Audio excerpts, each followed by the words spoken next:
اب ایک سوال ہمارے پاس یہ آیا ہے کہ تعویذ کے بارے میں آپ کیا کہتے ہیں، لیکن پہلے تو یہ سمجھے کہ ایک تو ہوتا ہے کہ آپ قرآن یا سنت سے یا عربی یا ایسی دعا لکھی جس کا معنی اور مفہوم شریعت کے تحت ہو، وہ چیز آپ پڑھ کے کسی پہ پھونک یا دم کریں تو اس پہ تو مطلب اجماع ہی ہے کہ یہ بالکل جائز ہے۔ اب یہ دعا لکھ کے کسی کو دینا کہ وہ اس کو گلے میں باندھ لے، ہاتھ پہ باندھ لے، جیسے کوئی دعائے معصورہ ہو یا کوئی اور دعا ہو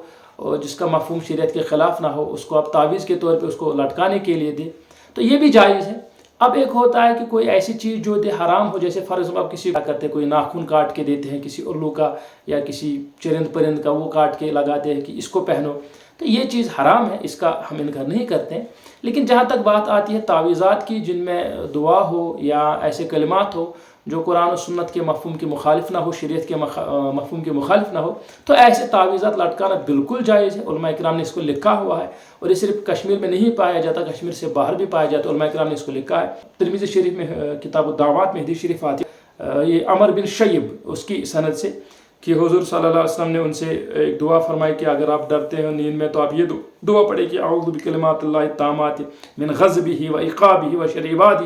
ومن ہمزات الشیطان، تو یہ ایک دعا آتی ہے، مکمل دعا وہاں دیکھ سکتے ہیں۔ تو پھر راوی حدیث کہتے ہیں کہ ہم میں سے جو سمجھدار بچے ہوتے تھے ان کو تو ہم یہ دعا مطلب یاد کرواتے تھے تاکہ وہ یہ دعا یاد کر کے سونے سے پہلے پڑھے،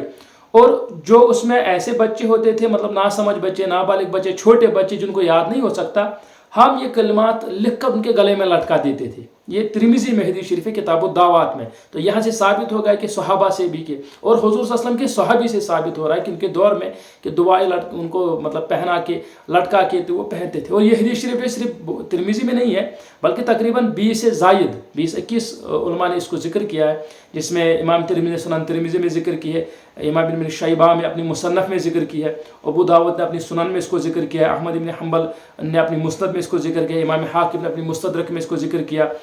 بہقی نے شعب الایمان میں اس کو ذکر کیا ہے، اور اسی طرح بہت سی مشکات المصابیح میں یہ حدیث شریف ہے، الترغیب والترہیب میں ہے، بہت سے علماء کرام نے اس کو ذکر کیا ہے۔ اور اس حدیث کے تحت علماء کرام نے لکھا ہے کہ یہ جائز ہے، جیسے ملا علی قاری نے مرکات میں اس کے تحت لکھا ہے کہ جن تعویذات میں اللہ تعالیٰ کے اسما ہو ان کے لٹکانے کے لیے، یعنی جو تعویذ کوئی جس میں اللہ تعالیٰ کے نام ہو یا کچھ ہو، پھر اس کو لٹکانے کے لیے آپ کسی کو دے، آپ وہ دعا وغیرہ لکھ کے دے اور وہ تعویذ وہ لٹکائے، تو یہ حدیث سے اس کا ثبوت مل جاتا ہے۔ یہ مرکات میں لکھا ہے انہوں نے اسی حدیث کے تحت جہاں اس نے روایت کیا ہے۔ اور حافظ ذہبی نے بھی مطلب کے طور پر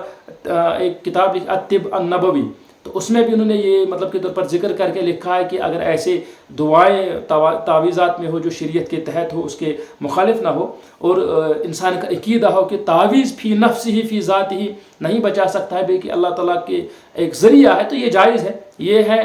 حافظ ذہبی، ٹھیک ہے۔ اور اسی طرح سلف صالحین نے بھی مطلب تعویذ کو جائز قرار دیا، بہت سے دلائل ہیں، لیکن میں ایک حدیث کے تحت اور کچھ علماء اور صالحین کے آپ کو یہاں آپ کہہ سکتے ہیں کہ ان کے اقوال بتا رہا ہوں۔ اس طرح مصنف ابن ابی شیبہ میں آتا ہے کہ سید ابن مسیب سے، سید ابن مسیب مطلب تابعین کے سردار مانے جاتے ہیں، بہت بڑے محدث فقیہ تھے، ان سے تعویذ کے بارے میں جب پوچھا گیا تو کہ کیا گردن میں ان کو لٹکایا جا سکتا ہے، تو انہیں کہا کہ تو وہ کہتے ہیں کہ یہ جائز ہے، اس کو جائز قرار مصنف ابن ابی شیبہ میں آپ دیکھ سکتے ہیں۔ اور اسی میں ہے کہ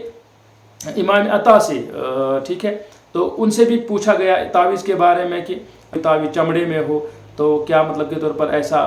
جائز ہے، تو وہ انہوں نے بھی تعویذ کو جائز قرار دیا۔ اور ایسا ہی امام مجاہد جو بہت بڑے مفسر تھے اور مفسر قرآن اور اپنے دور کے امام اس میں تھے، انہوں نے بھی تعویذ کو مطلب لٹکانے کے لیے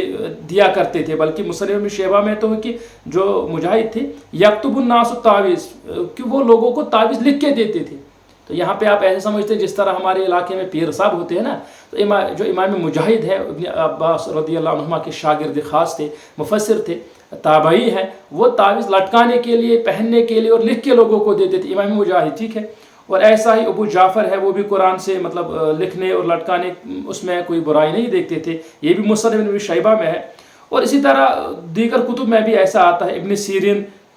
مطلب تعویذ لٹکانے اور پہننے میں کوئی اس کو کراہت نہیں جانتے تھے۔ اور اسی طرح بہت سے مطلب علماء کرام نے تعویذات کو جائز لکھا ہے۔ اب ائمہ، یہ تو ہو گئے کچھ تابعین کا ذکر، کیونکہ صحابہ سے تو حدیث شریف میں آ گئے، پھر اس کے بعد یہ تابعین، اب اس کے بعد آ جاتے ہیں ائمہ پر۔ ائمہ نے اس کو جائز قرار، جیسے امام مالک سے حافظ ابن عبد البر جو مالکی عالم ہیں، انہیں تمہید میں امام مالک سے مطلب کے طور پر روایت کی ہے. عربی عبارت جو ہے کہ وقت قال مالک رحمہ اللہ لا باس بتعلیق. اگر اس پہ میں نظر رکھ کر اس کا ترجمہ تھوڑا آپ کے سامنے پیش کروں کہ التمہید میں ابن عبد البر لکھتے ہیں کہ امام مالک سے مطلب کے طور پر تارز لٹکانے بارے میں پوچھا گیا تو انہوں نے مطلب کیا کہا تو انہوں نے اس کا مطلب جائز قرار دیا. ایسا امام نووی نے المجموع میں جو شافعی مذہب کی ایک کتاب کی شرح ہے اس میں انہوں نے لکھا ہے کہ مطلب کے طور پر جو وہ حدیث عمر بن شعیب کی ہے وہ لکھتے ہیں کہ یہ حدیث تعویذ لٹکانے کی اصل ہے، اس کا ایویڈنس ہے. اور ایسے ابن حجر عسقلانی نے بھی فتح الباری میں لکھا ہے کہ ایسے تمائم جن میں قرآن یا اللہ تعالیٰ کا ذکر یا ایسے عام ہو ان کے استعمال کرنے میں کوئی حرج نہیں ہے، کیونکہ وہ تبرک کی مانند ہے اور ان تعویذ میں اللہ کا نام اور ذکر ہوتا ہے. یعنی اگر عربی عبارت آپ فتح الباری سے سننا چاہیں وہ کہتے ہیں کہ یہ جیسے بھی تمام مما لیس فیہ، اچھا وہ کہتے ہیں اما فیہ ذکر اللہ فلا نیہ فیہ فإنہ انما یجعل تبرک بھی والتعوذ باسماء و ذکرہ. وہ کہتے ہیں کہ یہ بالکل جائز ہے. تو ساری چیزیں جائز ہیں، جیسے کہ حدیث شریف میں آیا. پھر ہم نے ابن سیرین کا قول نقل کیا کہ وہ اس کو جائز قرار دیتے تھے، امام عطا کا جائز قرار دیتے، سید بن مسیب جائز قرار دیتے تھے، اور امام مجاہد لکھتے بھی تھے اور دیتے بھی تھے. اور اس میں بہت سے اور بھی مطلب واقعات ملتے ہیں صحابہ سے تعویذات کے بارے میں طور پر مختصراً ہے، ورنہ تعویذ پہ مطلب مفصل اگر آپ چاہیں تو صحابہ سے بھی ثابت ہے. صحابہ کے بعد اب تک جتنے بھی سلف الصالحین ہیں ان سب سے تعویذات مطلب ثابت ہے. اور پھر تعویذات پہ اجرت وغیرہ لینے کے لیے علماء کرام نے وہ احادیث ذکر کی ہے کہ بخاری مسلم میں آتا ہے کہ حضور صلی اللہ علیہ وسلم کے صحابہ ایک بار ایک جگہ سے گزرے تو وہاں کا جو سردار تھا اس کو مطلب بیماری تھی تو انہوں نے اس پہ کچھ دم کیا. وہ کچھ ہدیہ دے دیتے ہیں، حضور صلی اللہ علیہ وسلم کے پاس لے آتے ہیں وہ ہدیہ. حضور صلی اللہ علیہ وسلم کہتے ہیں کہ اس میں میرا بھی حصہ دے دو، یہ بھی بخاری میں حدیث شریف ہے. تو کچھ علماء کرام نے دم پر یا تعویذات پہ جو اجرت وغیرہ لیتے ہیں علماء کرام نے اس کو بھی جائز قرار دیا ہے. حالانکہ بہت سے جو پیران عظام ہیں وہ تو نہیں لیتے، جیسے میں تعویذ لیتا ہوں لوگوں کو لیکن اس پہ اجرت میں نہیں لیتا ہوں. لیکن اگر کوئی پیر صاحب اس پہ اجرت لیتا ہے تو وہ بھی جائز ہے اپنی جگہ اور اس پہ بھی دلائل ہیں.